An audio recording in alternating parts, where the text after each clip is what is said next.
Hi friends, welcome to my channel Priya vlogs అండి.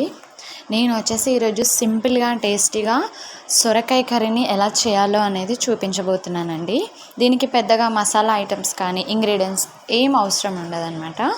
చాలా simple and టేస్టీగా చేసుకోవచ్చు. దీనికి కావాల్సింది ఏంటంటే చూడండి, సొరకాయ ముక్కల్ని ఇలా చిన్నదిగా కట్ చేసుకోవాలి. నేనైతే ఒక సొరకాయ తీసుకున్నాను, ఆనపకాయ అని కూడా అంటారు కదా దీన్ని. సో దీని ఇంగ్రీడియంట్స్ ఏం కావాలనేది చూసేద్దాము.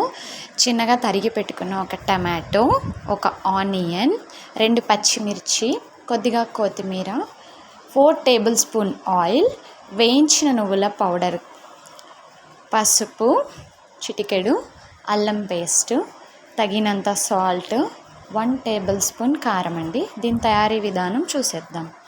పొయ్యి వెలిగించి ప్యాన్ పెట్టేసుకొని ఆయిల్ వేసుకొని దాంట్లో ఉల్లిపాయలు, కొత్తిమీర, పచ్చిమిర్చి వేసేసుకోవాలి. ఈ 3 వేసేసుకొని కలిపేసుకొని బాగా మిక్స్ అయ్యేలాగా ఉల్లిపాయలు మగ్గేంత వరకు కలిపేసుకుందాం అనమాట. అన్నట్టు నేనైతే ఆంధ్ర కాదండి, మాది వచ్చేసి లోకల్ పక్కా తెలంగాణ అమ్మాయి. నేను మా వారు కోనసీమ జిల్లా రాజోల్ అనమాట, తను ఆంధ్ర. మాది లవ్ మ్యారేజ్ అనమాట. అందుకే నేను ఎక్కువ తనతో మాట్లాడుతూ నాకు కూడా ఆంధ్ర అలవాటు అయిపోయింది. ఇప్పుడైతే దీంట్లో పసుపు వేసేసుకుందామండి.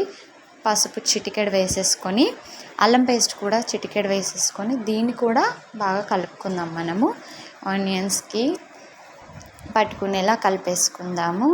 పచ్చివాసన పోయేలాగా అల్లంని కూడా బాగా మిక్స్ చేసుకొని ఆయిల్ సపరేట్ అయ్యే వరకు కలుపుకుందాము. సో మా మ్యారేజ్ అయ్యి వచ్చేసి 2 ఇయర్స్ అవుతుందండి. మాకు ఒక బాబు ఎనోష్, తనని మీరు వీడియోలో చూస్తున్నారు కదా, తనకి 10 మంత్స్ అనమాట, ఇప్పుడు 10 రన్నింగ్.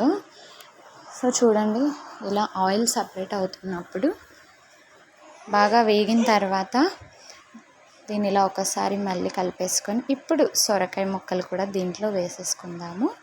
ఈ సొరకాయ ముక్కలు కూడా దీంట్లో వేసుకొని మంచిగా కలిపేసుకుందాం అనమాట.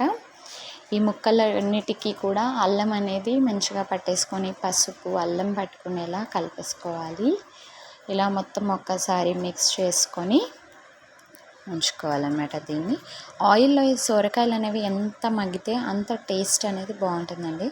మీరు ఒకసారి అయితే రెసిపీని ట్రై చేయండి, డెఫినెట్గా మీకు నచ్చుతుంది. కొద్దిసేపు మూత అయితే పెట్టేద్దామండి దీనిపైన. ఇది మగ్గుతుంది చూడండి. ఒక్కసారి ఒక 5 మినిట్స్ తర్వాత చూస్తే చక్కగా కలర్ చేంజ్ అయిపోయి చూడండి వేగిపోయినట్లుంది కదా. అడుగంటకుండా చూసుకొని ఒకసారి అలా తిప్పుకుంటూ ఉండాలన్నమాట. దీన్ని ఇలా కలిపేసుకొని ఉడికిందో లేదో ఒకసారి చూసేసుకొని ఇప్పుడు దీంట్లోకి టమాటా యాడ్ చేసేసుకుందాము. ఒక టమాటో వేసుకుంటే సరిపోద్దండి. 1 టేబుల్ స్పూన్ కారం వేసేసుకుందామండి, సరిపోతుంది. ఇప్పుడు దీంట్లో సాల్ట్ వేసేసుకుందాము. దీంట్లో వాటర్ ఏం వేయకూడదు అనమాట, ఎందుకంటే ఈ సొరకాయ అనేది ఆల్రెడీ వాటర్ దాంట్లో వస్తుంది కాబట్టి వాటర్ వేయొద్దు. ఒక టమాటో వేసుకుంటే సరిపోతుంది. ఆ టమాటోతో వాటర్ అనేవి వచ్చేస్తాయి అన్నమాట. కర్రీ మీకు ఈజీగా అయిపోతుంది.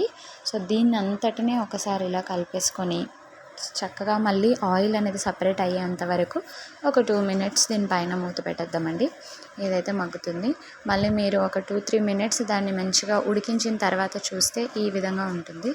ఈ విధంగా మళ్ళీ ఒకసారి కలిపేసుకొని చూడండి, ఇలా టమాటా మొత్తం మగ్గిపోయింది. ఇప్పుడు దీంట్లో మనము ఫ్రై చేసుకున్నటువంటి నువ్వుల పౌడర్ 1 టేబుల్ స్పూన్ యాడ్ చేసుకొని మిక్స్ చేసేసుకుందాం. ఇది వేయడం వలన టేస్ట్ అనేది నిజంగా చాలా బాగుంటుంది. మీరు ఒకసారి వేయండి. చూడండి, ఈ విధంగా కలిపేసుకోండి. ఇష్టం ఉన్న వాళ్ళు కరివేపాకు వేసుకోవచ్చండి, నేనైతే వేయలేదు.